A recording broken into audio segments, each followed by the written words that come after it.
Bienvenue sur notre chaîne Le Chemin la Destination où nous vous aidons et nous vous encourageons à avoir une relation encore plus intime avec Dieu en Jésus-Christ. Alors, mon nom c'est Kimissa Laurie-Noël et je suis cofondatrice du blog et de la chaîne YouTube Le Chemin la Destination. N'hésitez pas à vous abonner et à partager cette vidéo et à liker aussi la vidéo. Donc aujourd'hui, on va parler de sujets que je pourrais intituler comment avoir une relation avec Dieu. Plusieurs personnes, beaucoup de personnes croient en Dieu. Plusieurs personnes croient en Dieu. Il y a des gens qui croient en Dieu qui ne vont pas à l'église. Il y en a certains qui vont juste pour y aller. Il y en a d'autres qui veulent comme avoir une relation encore plus intime avec Dieu, s'approcher de Dieu, mais qui ne savent pas comment, qui ne savent pas quoi faire. Il y a d'autres qui pensent qu'il faut faire des efforts pour s'approcher de Dieu. Alors, on va parler de tout ça. Donc, pour d'abord, je tiens à revenir un petit peu sur ma conversion. Comme j'ai dit, moi, j'ai eu ma conversion le 14 juin, vendredi 14 juin 2019. C'était de la soirée. C'était Dieu qui était venu me parler. Et à l'époque, je dis bien que moi, je connaissais rien sur la Bible. Je connaissais rien vraiment sur Dieu. Je connaissais certaines choses comme la traversée de la mer Rouge. Il y avait Moïse, la mer qui s'était faite. Il y a des histoires que je connaissais grâce à mes parents, bien sûr. Et puis, mes parents m'achetaient souvent des DVD quand j'étais plus jeune pour regarder des histoires de la Bible. Mais à part ça, moi, je n'avais aucune connaissance de la parole de Dieu, aucune connaissance vraiment sur Dieu. Je connaissais Jésus, bien sûr, je regarde le film de Jésus au moins je vais dire 5 fois par année là, avant ma conversion. Donc cette soirée-là, Dieu est venu à moi et il m'avait parlé, mais c'est quelques mois plus tard que je réalise que ce que Dieu m'avait dit, c'était aussi un verset de la Bible. Je pense que c'est Matthieu 6, verset 33, qui dit cherchez premièrement le royaume de Dieu et tout cela vous sera donné, ou le reste vous sera donné. Donc, moi, c'était pas exactement comme ça que Dieu me l'avait dit, parce que c'est sûr que s'il me l'avait dit exactement comme ça, c'est sûr qu'à l'époque, je n'aurais rien compris. Donc, il m'a dit que je veux que tu me cherches, je veux que tu me sers et que je sois le premier de ta vie et je te donnerai tout et il m'avait fait une promesse que je pourrais pas vraiment dire pour le moment. Donc bref, la première chose à savoir lorsque vous voulez avoir une relation avec Dieu, c'est de vous connaître. Plusieurs personnes pensent que moi aussi j'étais dans cette catégorie-là. Je me souviens tout de suite après ma conversion, j'étais du genre comme je me comparais à d'autres personnes, je regardais la vie d'autres chrétiens, je regardais la vie d'autres personnes, des personnes qui avaient au moins des années d'expérience avec Dieu, des personnes qui connaissaient Dieu, des personnes qui avaient des dons aussi. Et là, j'étais en train de me comparer. À chaque fois, je me sentais comme si inférieure par rapport à ces gens-là. Je me sentais comme si il manquait quelque chose. Il fallait que je fasse quelque chose. Il fallait que je fasse quelque chose. J'étais comme en train de me bourrer le crâne là. Donc du coup, ça n'allait pas. Je me sentais pas bien en train de faire ça. Mais l'une des choses qui m'a vraiment comme si quand je réalise, ça m'a vraiment choqué le fait que j'avais fait ça, mais on voit c'était la présence de Dieu dans ma vie. Du coup, une semaine après ma conversion, je vais pas même dire une semaine là, je vais dire peut-être 3-4 jours là après ma conversion. Comme je dis, il faut que vous connaissez, comme connaître votre personne. Quel genre de personne êtes-vous? Est-ce que vous êtes du genre, est-ce que si vous commencez quelque chose, est-ce que vous allez abandonner? Est-ce que vous êtes du genre, vous ne pouvez pas y aller seul, vous devez dépendre de quelqu'un, ce genre de, moi je sais que moi j'étais le genre de personne, disons, spirituellement, j'étais le genre de personne, je peux commencer avec Dieu et ensuite, j'étais le genre de personne avant, si j'obtiens ce que je voulais entre les mains de Dieu, c'est sûr qu'après, je vais le servir, mais pas comme je le servais quand je cherchais la chose. Je savais que j'étais du genre comme si je vais commencer à le servir et ensuite, ça va durer je vais commencer par peut-être 2 semaines et puis après 2 semaines, ça va s'arrêter là. Je savais quel genre de personne que j'étais. Et quand Dieu m'a dit de le servir, il n'avait pas juste dit le servir comme pendant quelques jours, quelques mois là, quelques temps, mais il m'a dit que je veux que tu me sers là, que tu me sers vraiment, que je sois ton premier. Et à l'époque, c'est sûr que Dieu n'était pas mon premier. À l'époque, j'étais dans le monde, quoi. Je faisais des choses du monde, je faisais des choses qui ne plaisaient pas à Dieu. Donc, du coup, je me connaissais. Je savais déjà qu'il y a des sacrifices que Dieu allait me demander aussi au plus tard et que des sacrifices qu'il allait me demander et que j'allais pas pouvoir les faire, j'allais pas pouvoir, je me connaissais. Donc du coup, j'ai fait une prière à Dieu quelques jours après ma conversion. Je lui ai dit, tu m'as demandé de te servir. Honnêtement, je sais même pas comment te servir. C'est vrai, bon, c'est vrai que je savais rien. Pour ma faute, c'est pas un mal là. Il y a des gens, on ne sait pas, on demande, on ne sait pas, on demande. Moi, j'avais personne honnêtement pour demander comment servir Dieu. Je n'avais pas comme si, je n'avais pas une famille chrétienne, je n'avais pas une famille, un support chrétien. Disons mes parents, c'est vrai que mes parents sont chrétiens, mais c'est pas comme, bon, je vais pas rentrer dans ces détails-là. C'est pas des gens qui ont vraiment beaucoup de connaissances spirituelles là. Donc moi, je savais que moi, ce que je voulais. Je savais déjà que Dieu m'avait dit de le servir. Je savais que, ok, je voulais le servir. Je savais pas comment. Je savais pas à quoi m'attendre. Je savais pas qu'est-ce qui allait se passer. Je savais pas. Je n'avais aucune idée de. Bon, je savais rien là, en gros. Donc, du coup, je lui ai dit, ben, je sais vraiment pas comment te servir. Tu t'attends à ce que je te serve. C'est vrai que je veux le faire. Je veux vraiment le faire. Je veux te servir. Mais ce qui m'a étonnée, c'est le mot que j'ai utilisé en parlant à Dieu. J'avais dit à Dieu, donne-moi une soif de te servir chaque jour. Et comme, des fois quand j'y pense, je me dis, mais où est-ce que j'avais trouvé ce mot? Comment j'ai su que c'était exactement le mot qu'il fallait employer? Parce que à l'époque, je savais pas qu'on disait avoir la soif de Dieu, avoir une soif de Dieu, ce genre de choses. Et là, j'avais dit, donne-moi la soif de te servir parce que je me connais, je sais que même si je commence à te servir, je vais pas vouloir terminer de te servir. Je lui ai dit que je sais que même si je te sers, je vais pas vouloir continuer de te servir. Donc, c'est à toi de m'aider à te servir parce que je me connaissais. Donc, vous devriez apprendre à vous connaître. Si vous savez, déjà, servir Dieu, c'est pas quelque chose de facile. C'est pas juste comme, je peux dire, ok, c'est facile de laver les assiettes, c'est facile de nettoyer les affaires, de faire le ménage. C'est pas la même chose. Servir Dieu, ça demande vraiment Dieu là, ça demande Dieu. On peut pas servir Dieu sans Dieu. Parce que c'est vrai qu'on a envie de plaire à Dieu, on a envie de faire des efforts, on a envie de faire des choses. Et plusieurs personnes pensent qu'il faut faire des efforts. Ensuite, ils se disent que, bon, je vais faire des efforts, je vais m'améliorer un peu, je vais essayer de m'éloigner un peu du monde et puis ensuite je vais retrouver Dieu. Bien sûr que non, vous ne pouvez pas y arriver. C'est pour ça que Dieu dit, cherchez d'abord, parce que chercher d'abord le royaume de Dieu, ça veut pas seulement dire que, cherchez Dieu pour avoir ce que vous voulez. Ça veut dire aussi chercher Dieu dans tout, mettez Dieu dans tout, faites que Dieu soit votre priorité, faites que Dieu soit celui qui vous guide, celui qui vous améliore, celui qui comment je pourrais dire ça, qui vous restaure, celui qui enlève les mauvaises choses en vous, parce que tout seul, vous ne pouvez pas y arriver. Plusieurs fois, je pense que j'ai déjà parlé de ce témoignage, je vais pas vraiment m'attarder là-dessus. Je me souviens que j'avais un problème de colère. Je sais pas si je peux dire, est-ce que c'est génétique ou héréditaire, parce que ma mère aussi avait ce même problème et sa mère aussi. Donc, du coup, moi, j'étais quelqu'un de très colérique. Mais il y a des gens qui le remarquaient, il y a d'autres personnes qui ne le remarquaient pas.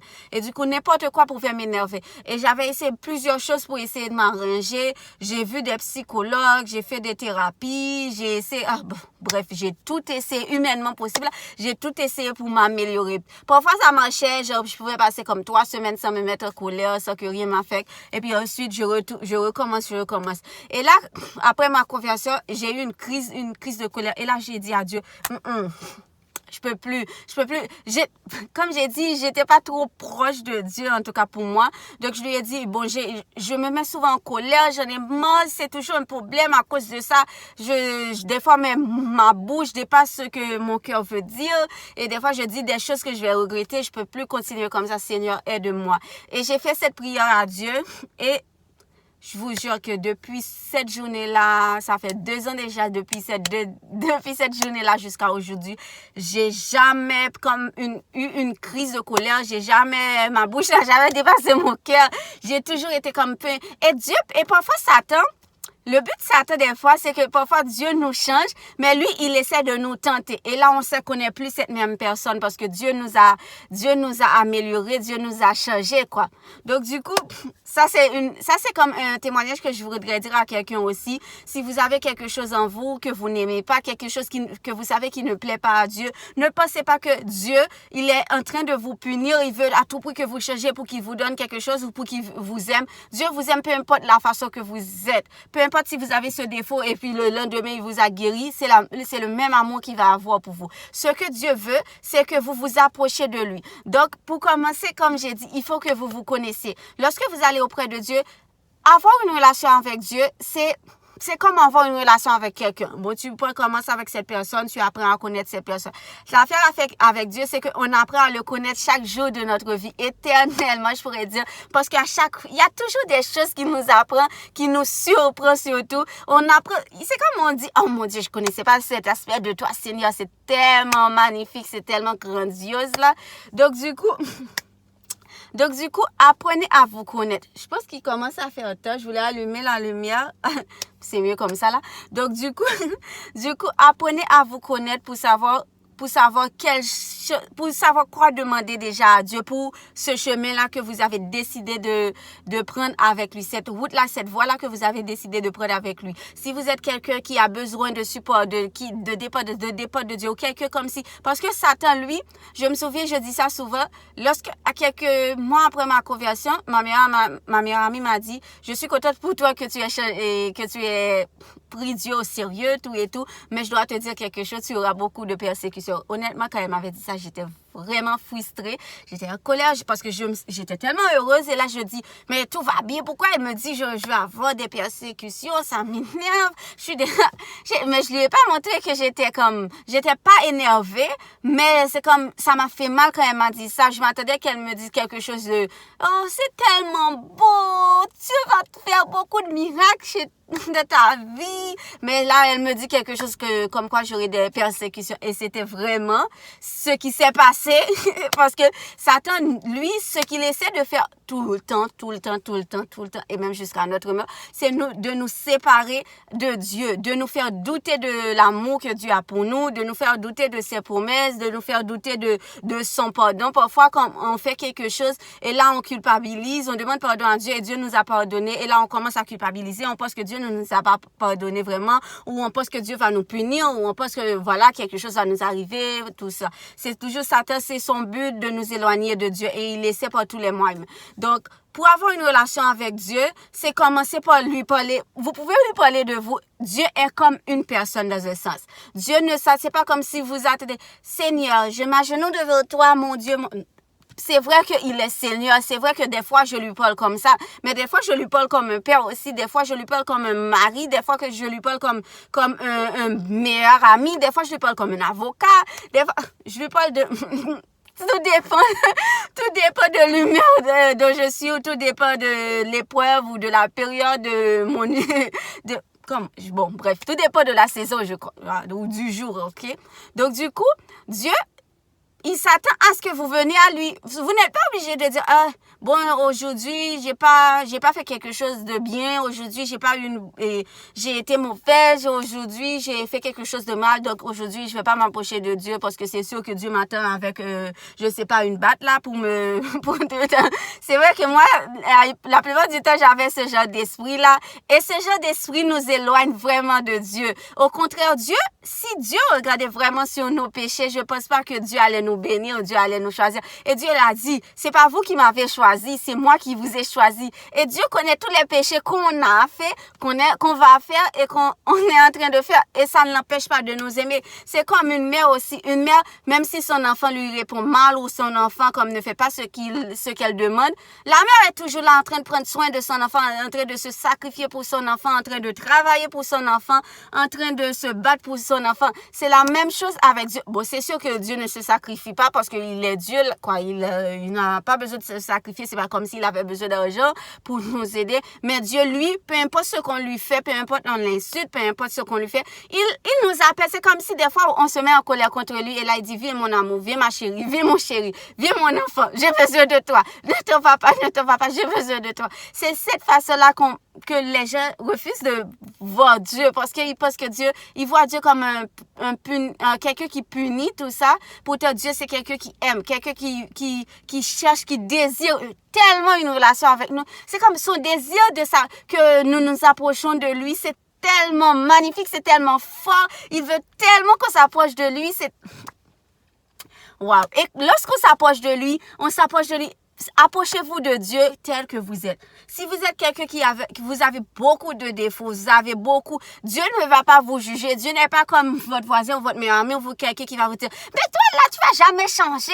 Dieu n'est pas comme ça. Il sait déjà comment vous êtes. C'est pas vous qui allez apprendre à Dieu comment vous êtes. Donc, peu importe la façon dont vous êtes, approchez-vous de Dieu et parlez à Dieu le matin. Vous n'êtes pas obligé comme si de tout le temps vous mettre à genoux.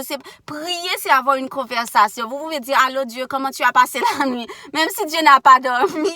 Des fois, je fais ça. Des fois, je rentre dans ma voiture et je dis, comment ça va? Oh, mais t'assieds-tu, Seigneur, parce qu'on va déraper là. Je veux pas qu'on ait un accident. Je blague. Je suis toujours quelqu'un qui est toujours d'humeur, qui aime blaguer, qui aime comme, je sais pas, je suis toujours souriante. Donc, du coup, là, je fais toujours des blagues avec Dieu. Donc, je me montre tel que je suis avec Dieu. Si comme je suis boudée, là, je lui dis, mais je suis pas d'accord, moi. Je suis pas d'accord. Mais ensuite, Dieu m'éclaire, Dieu me montre le bon chemin. Ça veut pas dire que pour vous approcher de Dieu, vous devriez être sur le bon chemin. Parce que nous sommes tous des brebis. Et un brebis sans un berger,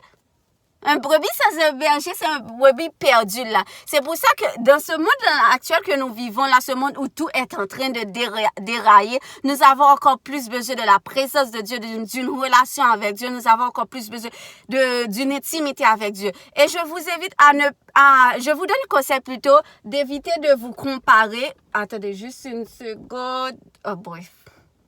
Juste une seconde.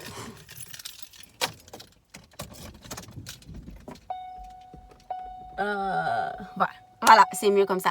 Donc, je vous donne le conseil d'éviter de vous comparer. Lorsque vous voyez que quelqu'un a eu beaucoup de parcours avec Dieu, a eu beaucoup de miracles, et là, vous vous dites que je dois faire exactement les mêmes choses que cette personne a fait pour que Dieu me voie comme tel qu'il voit cette personne. Bien sûr que non. Ça peut arriver que quelqu'un qui a 5 ans depuis qu'il ait eu sa conversion et n'ait pas eu grand chose avec Dieu, pas parce que Dieu ne voulait pas, mais parce que cette personne n'avait pas décidé d'avoir une intimité, une relation avec Dieu. Moi, la raison pour laquelle j'ai vécu beaucoup avec Dieu, c'est pas parce que j'avais fait beaucoup de belles choses pour Dieu. Au contraire, j'étais quelqu'un de complètement brisé, de quelqu'un qui avait beaucoup de défauts, quelqu'un qui avait besoin comme quelqu'un pour un voisin ou bien pour un humain, j'étais quelqu'un qu'on pouvait rejeter là, qu'on pouvait jeter à la poubelle. En tout cas, selon moi. Mais selon Dieu, j'étais pas ce genre de personne. Au contraire, c'est la raison pour laquelle Dieu m'a autant béni et j'étais déjà béni à ma naissance. Je dis ça, je dis oui.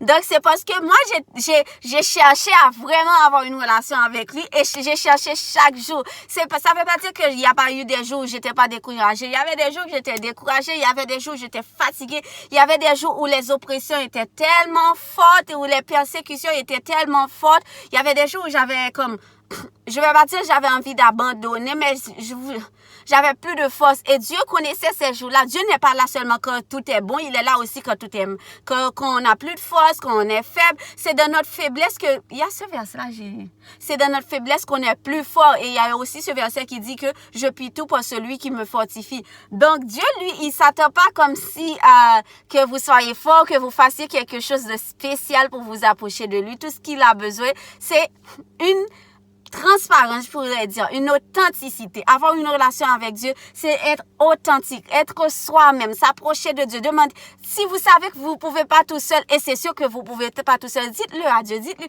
je ne sais pas comment faire, je ne sais pas comment m'approcher de toi, je ne sais vraiment pas, et Dieu sait que vous ne savez pas, mais ce qu'il aime, c'est que vous lui dites, Dieu sait qu'il attend de vous, c'est que vous lui dites, bon Seigneur, je suis faible. Bon Seigneur, je ne peux pas. Bon Seigneur, je ne sais pas comment. Bon Seigneur, je ne peux pas tout seul. Il aime ça. Ça veut dire que vous dépendez de lui. Ça veut dire, c'est comme si vous lui montrez aussi que vous avez besoin de lui. Et c'est ça qu'il aime beaucoup lorsque vous lui montrez, vous lui dites que vous avez besoin de lui. Donc, si vous ne connaissez pas la route, allez tout simplement auprès de Dieu. Je ne connais pas la route. Je ne sais pas quoi faire. Je ne sais pas qu'est-ce que je dois faire ou je ne peux pas faire ce que tu m'attends. Je ne peux pas quitter ce plaisir-là auquel cette chose-là que je fais des années, tu me dis de quitter ou bien je sais pas comment faire, je peux pas. Et là, il va, croyez-moi, miraculeusement, il va, je pense que ça, c'est à vous de le découvrir. Pour ceux qui n'ont pas encore découvert cet aspect de Dieu-là, quand Dieu vous change, quand Dieu vous restaure, quand Dieu vous fait voir ce qu'il voit, c'est tellement Waouh, waouh, waouh. Tout le monde pense que servir Dieu, comme suivre Dieu, c'est comme quelque chose qui va nous faire mal. C'est vrai, il y a des fois, on va avoir mal, mais c'est un mal qui va être tellement bon. C'est un mal qui va nous rendre comme heureux. C'est un mal que je pourrais dire qui va se transformer en joie. C'est pas un mal comme si on va passer des années à souffrir. C'est un mal là qui va durer, une souffrance qui peut durer même quelques secondes pour se transformer en joie. Et c'est pour ça que même lors des épreuves, je suis toujours joyeuse. C'est pour ça beaucoup de gens, même lors des épreuves, ils sont tellement joyeux parce qu'ils connaissent Dieu. C'est pas seulement parce qu'on a foi en Dieu, mais parce qu'on connaît Dieu. On a cette relation avec Dieu. On a cette intimité avec Dieu. Donc, du coup, on est comme quoi? On est comme zen, là. Je pourrais dire qu'on est comme, on est tranquille, là.